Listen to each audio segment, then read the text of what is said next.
Ayo, what's up? Welcome back din sa ating channel dito sa Bobs TV.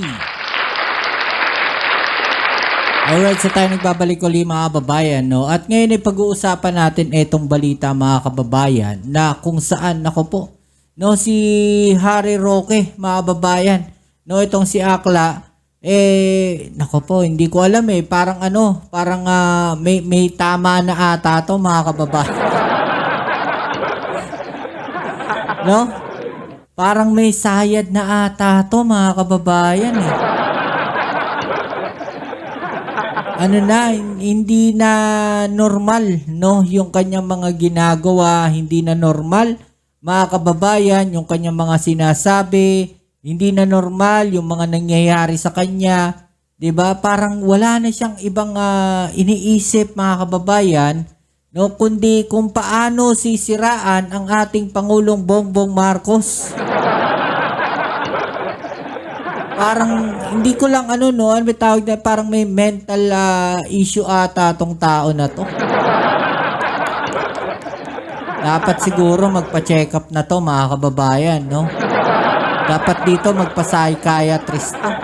Mahirap to yung ganitong klase, yung kung ano-ano na yung pumapasok sa isip, kung ano-ano na yung mga sinasabi. 'Di ba? Delikado 'yan, Attorney Harry Roque.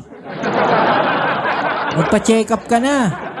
No, delikado. No, delikado yung mga nangyayari sa iyo ngayon, no? Okay. So, yan ang ating pag-uusapan na naman mga kababayan, itong si Akla.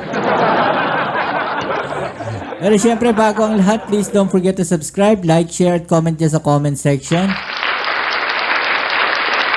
At shoutouts tayo sa mga bago natin subscribers dyan mga kababayan. No?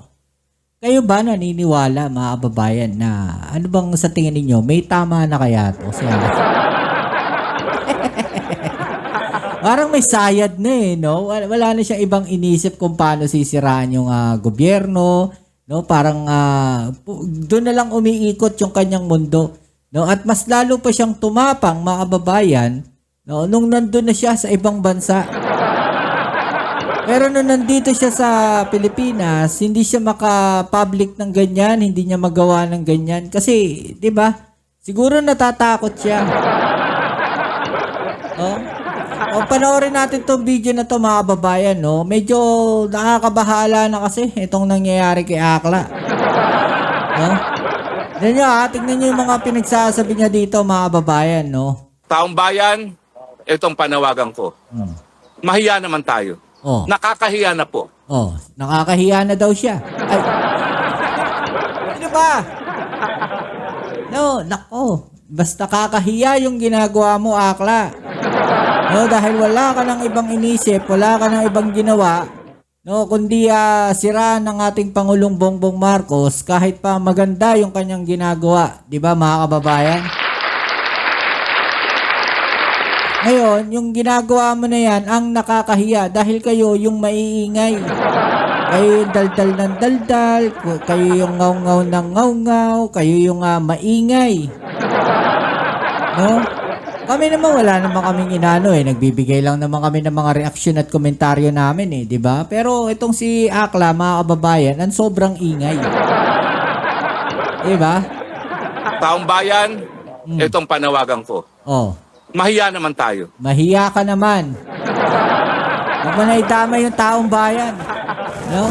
Kasi wala namang naniniwala sa iyo, Akla Naniniwala lang sa iyo no, yung mga naloloko mo, yung mga nabibilog mo ang ulo. Pero wag mong lahatin ang taong bayan, no? At wag ka magtawag ng ganyan. Dahil walang naniniwala sa iyo, Akla. Ang pinakamaganda niyan, no, pinaka-the best niyan, umuwi ka dito sa Pilipinas, harapin mo yung mga kaso mo.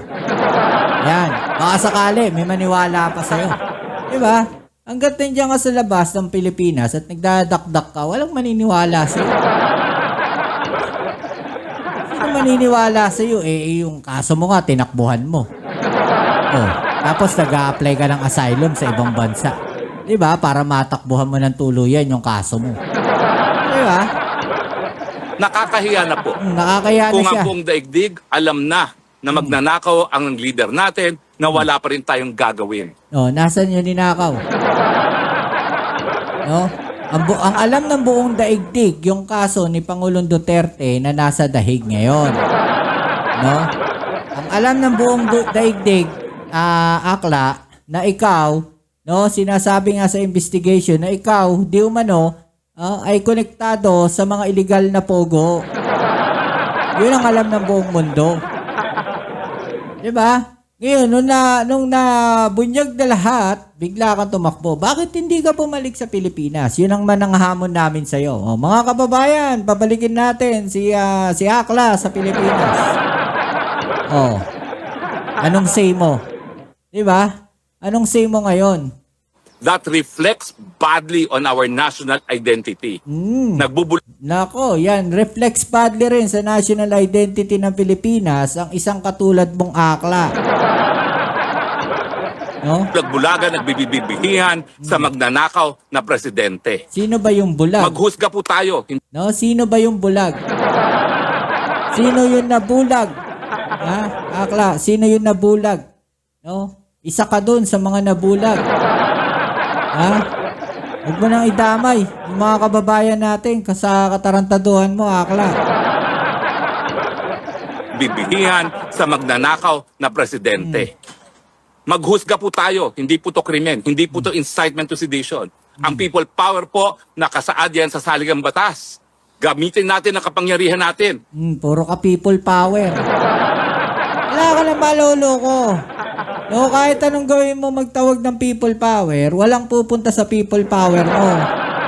Ilang beses mo nang tinangkayan eh. Ilang beses mo nang binukang bibig yung people power na yan eh. May nagpunta ba? Pag ikaw nag-aya ng people power, sigurado, no, mga kababayan, lalangawin. Ilang beses ka na nag-aya ng people power, nilangaw eh. Pakinggan natin ang buo nga to statement na itong Akla na to. Nakakainis. Yan, itong panawagan ko. Mahiya naman tayo. Mahiya Nakakahiya na po. Kung ang buong daigdig, alam na magnanakaw ang leader natin, na wala pa rin tayong gagawin. That reflects badly on our national identity. Kaya nga may ginawa yung gobyerno natin, no, nakipagtulungan sa Interpol. 'Di ba? Para maimbestigahan ng maayos, no, yan pong kaso ng dating Pangulong Duterte. 'Di ba? At ngayon na nasa ICC na. 'Di ba, mga kababayan? So, yun yung malinaw. 'Di ba? Yun ang malinaw na nangyayari ngayon. Akla. Nagbubulag-bulagan, nagbibibihihan sa magnanakaw na presidente. Maghusga po tayo. Hindi po to krimen. Hindi po to incitement to sedition. Ang people power po, nakasaad yan sa saligang batas. Pero ikaw, nag-uudyok ka. Kahit nasa saligang batas ang putik. Kahit nasa saligang batas yan, pero ikaw yung nag-uudyok. Diba? Nag-uudyok kayo ng kaguluhan. Ayaw nga ng sambayan ng Pilipino, no, ng people power. Pero kayo yung tawag ng people power. Nag-uudyok kayo. So in short, no, naghihikayat kayo ng kaguluhan na magkagulo sa Pilipinas samantalang ikaw nandiyan sa dahig. Kayo mga tatanga-tangang supporters dyan. Diba? Tatanga-tanga kayo. Susundan nyo yung mga sinasabi na ito ni Harry Roque. Magpi-people power. Nagtatawag siya ng people power. Sabihin natin, nagpunta kayo sa EDSA, nag-people power kayo. Nasaan si Harry Roque? Nandun, sa ibang bansa, nagtatago. Diba? Pinahamak pa kayo. Kayo, ipapahamak niyan eh.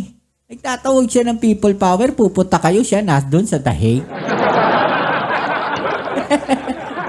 Diba? Mga uto-uto lang ang pupunta dyan, Harry Roque. Gamitin natin ang kapangyarihan natin. Ibalik natin ang mga ninakaw na yaman sa kaban ng taong bayan. Grabe, malala na to, mga to. Grabe, galit na galit. Gustong manakit.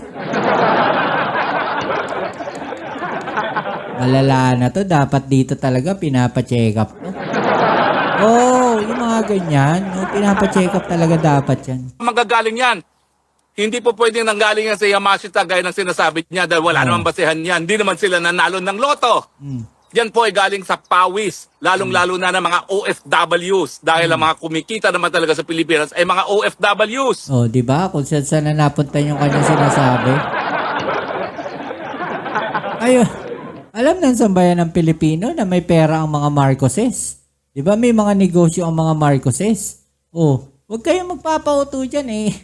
Nasa ibang bansa yan, magtatawag siya ng ganyan, sisiraan niya yung gobyerno. Uto-uto lang yung makikinig at maniniwala dyan. Di ba?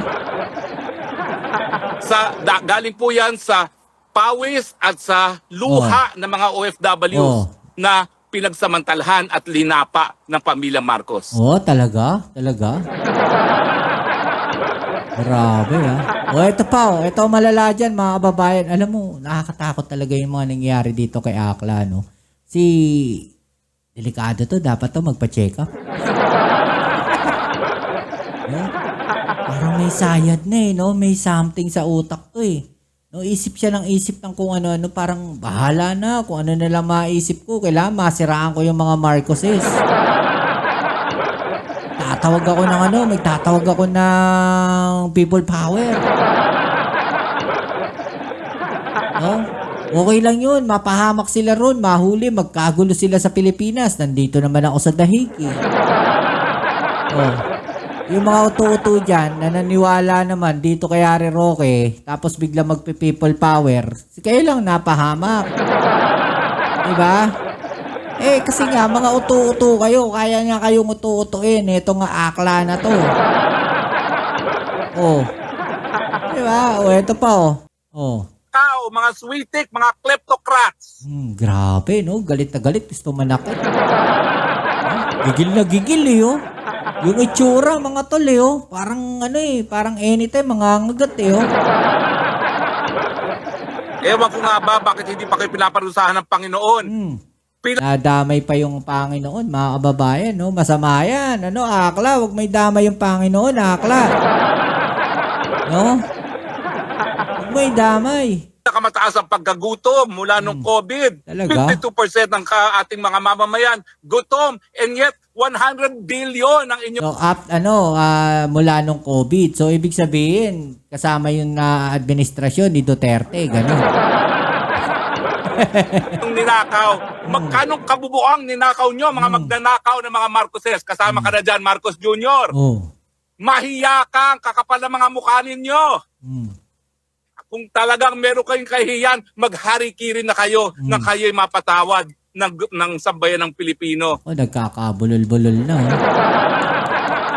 Alam mo, yung gusto mong gawin ng mga Marcoses, ikaw na lang ang gumawa kasi kahiya-hiya ka na Wala ka nang mukhang ihaharap sa Pilipinas Diba? Kahit bumalik ka rito, kahiya-hiya ka na, Akla Diba? Dami mo nang sinabi. No? Pero nasan ka ba? No, bumalik ka sa Pilipinas, dito ka magdadaldal. Dito ka maghangak-ngak, dito ka maghangaw-ngaw. Diba, nandiyan ka sa ibang bansa tapos nag-aangal-ngal kang ganyan. Dami mong sinasabi laban sa gobyerno. Diba, samantalang ikaw nandiyan dyan sa ibang bansa. Diba? Saka natin ko si Harry Roque, napakagaling mga babayan. Dapat siguro pa-check up to sa mental health. No? Pero kayo po ay talagang nakakahiya. Mga magnanakaw, mga Sino ba nakakahiya? switik, mga kleptocrats. Ewan ko nga ba, bakit hindi pa kayo pinaparusahan ng Panginoon? Grabe, no? Nakakahiya to si Harry Roque.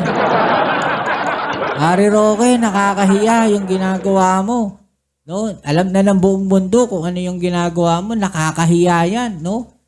Diba? Imagine mo, ganyan, nandiyan ka sa ibang bansa, tapos diyan ka nagngangaw-ngaw. No, sisiraan mo yung Pangulo ng Pilipinas. Diba, mahiya ka naman, Harry Roque. Pero, advice ko lang siguro dito kay Akla, magpa-check up siya. Kailangan niya yan. Kailangan niya magpa-check up. Delikado yan yung mga ganyang klaseng pag-iisip. Kasi, may tendency yan, mga kababayan. No, may tendency yan talaga.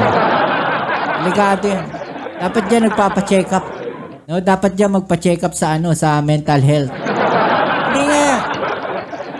Hindi nga. Kailangan magpa-check up sa mental health yan. Pagka ganyan na yung mga action niya, tignan niyo yung mukha, yung reaction ng mukha, 'di ba? Yung mga sinasabi niya. No, wala na siyang ibang wala na siyang ibang ginagawa siguro, no. Ang pinag-iisipan na lang niya kung paano sisirain ng mga Marcoses. Doon na lang umiikot yung mundo niya. No, kayo ano masasabi niyo diyan mga kababayan, no? I-comment niyo po sa ibaba yung mga opinion at natin yung pag-usapan, alright? Nalalaan na to si Akla, mga kababayan. Delikado to. Ay, kita-kits tayo sa ating next video upload. Ito muli yan yung Kuya Mobs sa Mobs TV. Peace. I'm out.